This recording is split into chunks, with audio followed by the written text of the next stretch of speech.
चलिए, जय हिंद और सीटेट 2026 में सभी छात्रों का हार्दिक स्वागत है 15 मिनट के शो में। तो आज के सेशन में हम लोग देखते हैं प्रश्न संख्या 1 में क्या कह रहा है।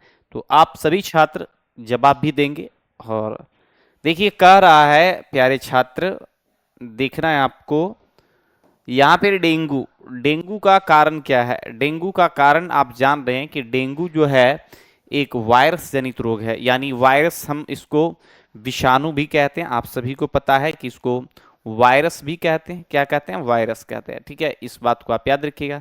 तो आंसर आपका डेंगू हो जाएगा। साथ साथ में अगर आप बात करें एड्स का तो एड्स हो गया। अगर आप बात करें पोलियो का, ठीक है, पोलियो बीमारी का बात करें स्वाइन फ्लू का, स्वाइन फ्लू का बात करें, याद रखिएगा, बर्ड फ्लू का बात करें, ये सब अगर बीमारी पूछे, चिकनगुनिया पूछे, चिकनगुनिया ये सब, ठीक है, ये सारी बीमारियां जो होती है ना सर, ये हमने बताया था आपको वायरस से होता है। किससे होता है? वायरस से होता है। ठीक है, तो याद रखिएगा। और डेंगू में हमारे ब्लड में प्लेटलेट्स का मात्रा क्या हो जाता है? कम हो जाता है।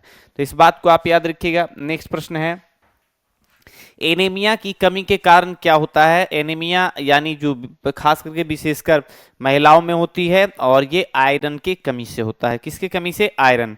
आयरन के लिए आपको क्या खाना पड़ेगा? तो आप पालक साग खाइए, आप याद रखिएगा, पालक का साग यूज कीजिए, केला यूज कीजिए, सेव यूज कीजिए, आप याद रखिएगा सेव, ये सभी चीजों में प्रचुर मात्रा में आपको मिल जाएगा क्या? लोहा मिलेगा। आयोडीन की कमी से कौन सा रोग होता है? ग्वाइटर रोग। कौन सा रोग होता है? ग्वाइटर रोग होता है, आप याद रखिएगा इसको। ठीक है, और कैल्शियम किसके लिए जरूरी है? तो आप याद रखिएगा हमारे हड्डियों के लिए, हमारे बोन के लिए जरूरी है। प्रॉपर तरीके से आप याद रखिएगा कि कैल्शियम हमारी हड्डियों के लिए जरूरी है, याद रखिएगा। लोहा जिसको हम आयरन कहते हैं, आयरन जो है ये ब्लड के लिए जरूरी है, इस बात को ध्यान देना है। और साथ में आयोडीन, ग्वाइटर रोग आप याद रखिएगा, जिसको हम घेघा रोग भी कहते हैं। कि कौन सा रोग कहते हैं? घेघा रोग भी कहते हैं, इस बात को आप याद रखिएगा।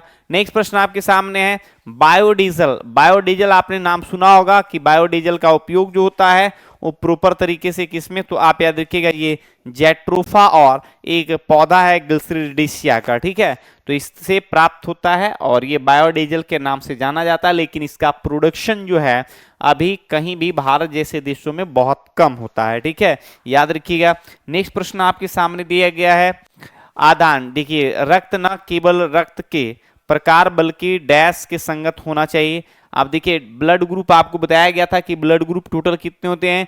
4 प्रकार के होते हैं, आप याद रखिएगा। और इसमें जो निगेटिव पॉजिटिव का मसला है, इसमें RH फैक्टर, और RH फैक्टर जो है ये एक बंदर का नाम क्या था? बंदर का नाम था रीसस मकाका, आप याद रखिएगा। जिसमें RH फैक्टर होगा वो पॉजिटिव होगा, यानी ब्लड ग्रुप पॉजिटिव होगा, और जिसमें नहीं होगा वो निगेटिव ब्लड ग्रुप होगा। यानी कहने का तात्पर्य है कि जिसमें RH फैक्टर होगा, जिसमें भी, जैसे ए में अगर मान के चलिए ए ब्लड ग्रुप है, ए में RH फैक्टर होगा तो पॉजिटिव होगा, और ए ब्लड ग्रुप में जिसमें नहीं होगा वो निगेटिव होगा। उसी तरह O है, उसी तरह AB है, उसी तरह आपका B है। ठीक है, तो इस बात को आप याद रखिएगा। RH फैक्टर का संबंध किस जंतु से है? तो ये नाम है आपका बंदर, और इस बंदर का नाम रीसस मकाका था, इस बात को भी आप याद रखिएगा। नेक्स्ट दिया गया अंतःस्रावी ग्रंथि आयोडीन के लिए एक विशेष हार्मोन का संश्लेषण कौन करता है? तो ये करता है आपका थायराइड ग्रंथि करता है। थायराइड ग्रंथि को ही हम अबटू ग्रंथि कहते हैं। हमने आपको बताया था कि अबटू ग्रंथि या थायराइड ग्रंथि ये कहाँ होता है? ये गला में होता है। ये कहाँ होता है? गला में। और थाइमस कहाँ होता है? चेस्ट में, आप याद रखिएगा। पैनक्रियास को हम लोग क्या कहते हैं? मिक्स ग्लैंड कहते हैं। क्या कहते हैं? मिक्स ग्लैंड कहते हैं। अगर आपसे पूछा जाएगा कि अग्नाशय को हम क्या कहते हैं? मिक्स ग्लैंड के नाम से जानते हैं। हाइपोथैलेमस, सर हाइपोथैलेमस शरीर के तापमान का नियंत्रण कौन करता है? हाइपोथैलेमस करता है। और हाइपोथैलेमस आप याद रखिएगा हमारे या आपके मस्तिष्क में होता है। ऐसे प्रश्न भी पूछे जाते हैं कि शरीर के तापमान का नियंत्रण कौन करता है? हाइपोथैलेमस करता है। लेकिन आप याद रखिएगा आयोडीन का संबंध अगर पूछा जाएगा तो यह हमारी थायराइड ग्रंथि से है। और थायराइड ग्रंथि आप याद रखिएगा यह एक अंतःस्रावी ग्रंथि इंडोक्राइन ग्लैंड के नाम से जाना जाता है।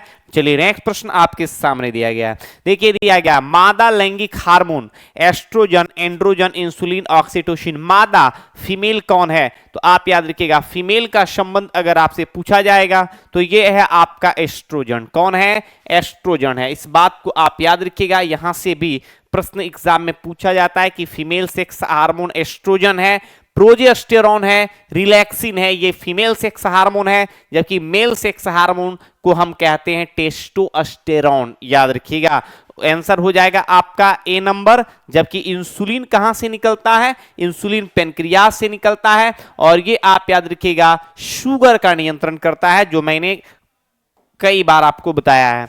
पीयूष ग्रंथि कहां स्थित होता है? आप याद रखिएगा ये भी बताया गया था, मस्तिष्क में होता है। याद रखिएगा मस्तिष्क में हाइपोथैलेमस, पीयूष ग्रंथि, पीनियल, ये सब मस्तिष्क से संबंधित है। इस बात को आप याद रखिएगा।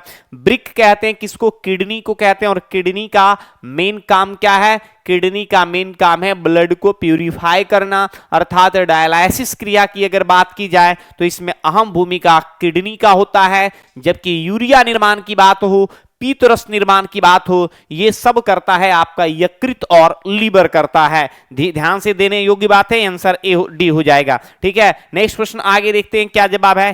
हीमोफोबिया में डर है, रक्त, ऊंचाई, पानी और अंधेरा। हीमोफीबिया दिया गया है, एक हीमोफीलिया होता है और एक आपका हीमोफोबिया है। इसमें किससे संबंधित डर है? तो आप याद रखिएगा इसमें हीमोफीबिया का डर है किससे? 8 नंबर का आप लोग जवाब दीजिएगा। 8 का जवाब क्या होगा? ठीक है, रक्त से संबंधित है, ऊंचाई से, पानी से, अंधेरा से। कमेंट में आप लोग जरूर बताइएगा। जबकि एक बीमारी है आपका कौन सा? एक बीमारी है हाइड्रोफोबिया। हाइड्रोफोबिया अगर पूछा जाएगा तो इसमें आपका पानी से डर होता है। ठीक है, नेक्स्ट प्रश्न आप देखेंगे यहां पे, एक केचुआ का होता है, क्या होता है? चिकना शरीर, खंडित शरीर, संयुक्त नेत्र और जुड़े हुए पैर। केचुआ आप याद रखिएगा, केचुआ जो होता है ये एनेलिडा फाइलम का जीव है। किसका है? एनेलिडा फाइलम का जीव है। और इसकी मेन विशेषता होता है कि इसका शरीर खंडित होता है। कैसा होता है? खंडित होता है। और केचुआ आप याद रखिएगा एनेलिडा फाइलम का, एनेलिडा संघ का जीव है। इस बात को आप याद रखिएगा।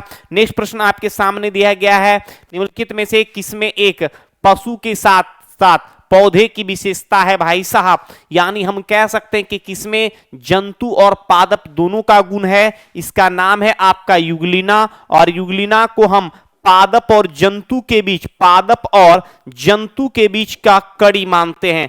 पादप और जंतु के बीच का कड़ी माना जाता है किसको? युगलिना को। जबकि केचुआ आप याद रखिएगा ये किस में आता है? ये एनेलिडा फाइलम में आता है। याद रखिएगा मॉस आप याद रखिएगा, मॉस की बात हो, फर्न की बात हो, तो ये सारे किस में आते हैं? आप याद रखिएगा ये एक ब्रायोफाइट से, क्या है? ब्रायोफाइट है। इस बात को आप याद रखिएगा। और ये भी कई बार प्रश्न पूछा गया है और ऐसे प्रश्न भी एग्जाम में आते हैं। ठीक है, तो इस बात को प्रॉपर तरीके से आप याद रखिएगा। ठीक है, चलिए तो मॉस, जनरली मॉस किस में आ जाएगा? ब्रायोफाइट्स में। फर्न भी एक प्रकार का पौधा, इस बात को आप याद रखिएगा। चलिए आंसर आपका युगलिना होगा। युगलिना में पादप और जंतु के बीच का कड़ी माना जाता है। नेक्स्ट प्रश्न आपके सामने दिया गया है, देखिए कह रहा है हड्डियों का अध्ययन क्या कहलाता है? हड्डियों का अध्ययन क्या कहलाता है? आपको पता होना चाहिए हड्डियों का अध्ययन ऑस्टियोलॉजी कहलाता है या अस्थि विज्ञान कहलाता है। आंसर आपका डी हो जाएगा।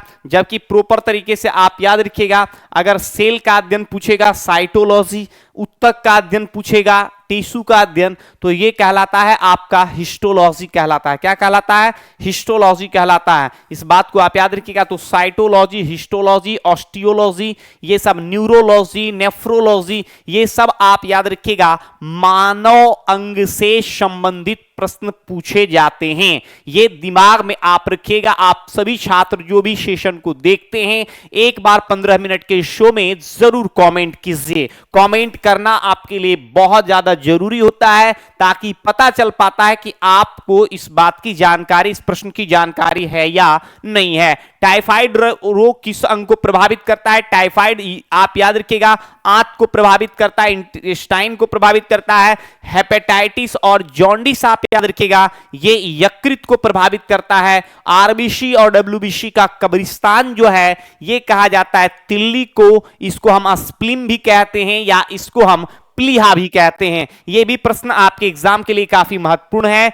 कोशिका के वैज्ञानिक अध्ययन को क्या कहा जाता है? मैंने आपको बताया था साइटोलॉजी कहलाता है। क्या कहलाता है? साइटोलॉजी। ठीक है, याद रखिएगा साइटोलॉजी में हम सेल का अध्ययन करते हैं, हिस्टोलॉजी में आप याद रखिएगा हिस्टोलॉजी में, ठीक है, हिस्टोलॉजी में हम उत्तक का अध्ययन करते हैं, टैक्सोनॉमी वर्गीकी का कभी कभी पिता पूछा जाता है कि वर्गीकी का पिता किसे कहा जाता है, तो वर्गीकी का पिता कैरोलस लिनियस को कहते हैं। इस बात को भी आप याद रखिएगा। ठीक है, नेक्स्ट प्रश्न आपके सामने दिया गया है, मानव पेशी में ऑक्सीजन के अभाव में ग्लूकोज का टूटना किस रासायनिक यौगिक से संबंधित है? Lactic acid, methanol, carbon dioxide और इथेनॉल। चलिए, मानव पेशियों में जो है ऑक्सीजन के अभाव में जो चीजें टूटती है उसको क्या कहते हैं भाई साहब? उसको लैक्टिक एसिड कहते हैं। और प्रश्न कभी कभी पूछा जाता है कि मांसपेशियों में दर्द का मेन कारण क्या है? Lactic acid. क्या है? Lactic acid. पौधों के वृद्धि के दृष्टि से मृदा का अध्ययन क्या कहलाता है? मृदा का अध्ययन क्या कहलाएगा? पैडोलॉजी, एड्रोफोलॉजी, पेट्रोलॉजी, पोमोलॉजी। पोमोलॉजी में फल का अध्ययन करते हैं, एंथोलॉजी में फूल का अध्ययन करते हैं, पैडोलॉजी में आप याद रखिएगा दिया गया है और ऑप्शन के अनुसार ए और सी में आप लोग जवाब दीजिएगा। ए और सी में क्या जवाब आएगा? तो जवाब देंगे आप लोग पैडोलॉजी में किसका अध्ययन करते हैं? कमेंट में आप एक बार जरूर जवाब दीजिएगा। ए और बी, सी, डी में जवाब जरूर देने का प्रयास कीजिएगा। ठीक है, चलिए, पौधे के दृष्टिकोण से मृदा का अध्ययन क्या कहलाता है? झाड़ियों का अध्ययन।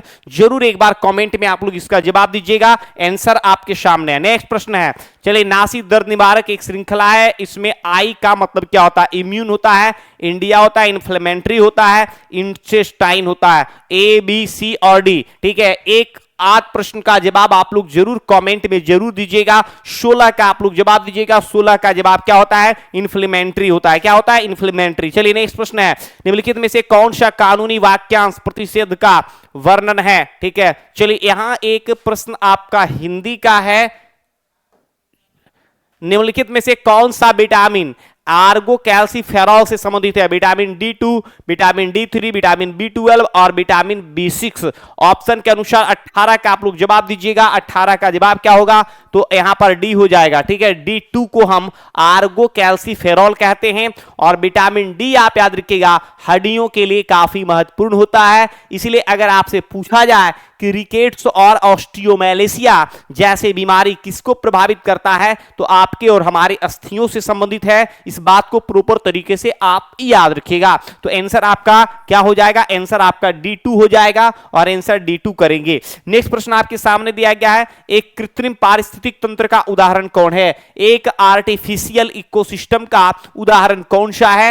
ए है, बी है, सी है, डी है। आप इसका जवाब दीजिए। 19 का भी जवाब आना चाहिए और 19 का जवाब क्या हो जाएगा? तालाब आप याद रखिएगा। ठीक है, तालाब जो है या गार्डन है, फुलवारी है या फसल का मैदान है, आप याद रखिएगा ये सभी एक आर्टिफिशियल इकोसिस्टम का उदाहरण है। जंगल की बात करें, घास का मैदान का बात करें, पहाड़ पर्वत का बात करें, सागर महासागर की बात करें, तो ये सभी आप याद रखिएगा ये सभी जो हैं नेचुरल इकोसिस्टम के उदाहरण हैं। और पृथ्वी पर सबसे बड़ा पारिस्थितिक तंत्र की अगर बात करें तो वो है आपका महासागर, जो एक अस्थाई आप याद रखिएगा पारिस्थितिक तंत्र के उदाहरण है। ऐसे भी प्रश्न कई बार एग्जाम में पूछा जाता है। अगर हम इकोसिस्टम की बात करें कि इकोसिस्टम का जनक किसे कहा जाता है, तो उस व्यक्ति का नाम है, आप जवाब दीजिएगा आर्थर जॉर्ज टेंसले या अर्नेस्ट हैकल। जरूर एक बार आप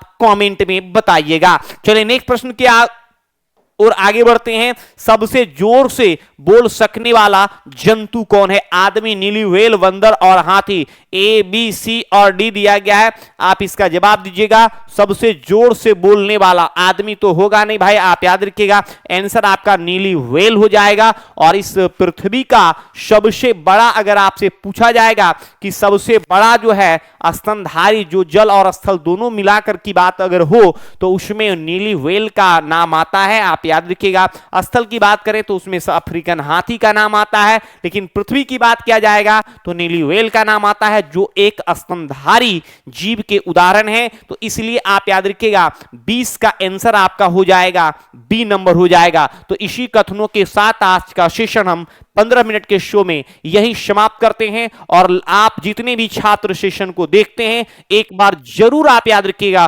कमेंट कीजिएगा, ठीक है। चलिए मिलते हैं नेक्स्ट वीडियो में, तब तक के लिए फिर से जय हिंद। ओके।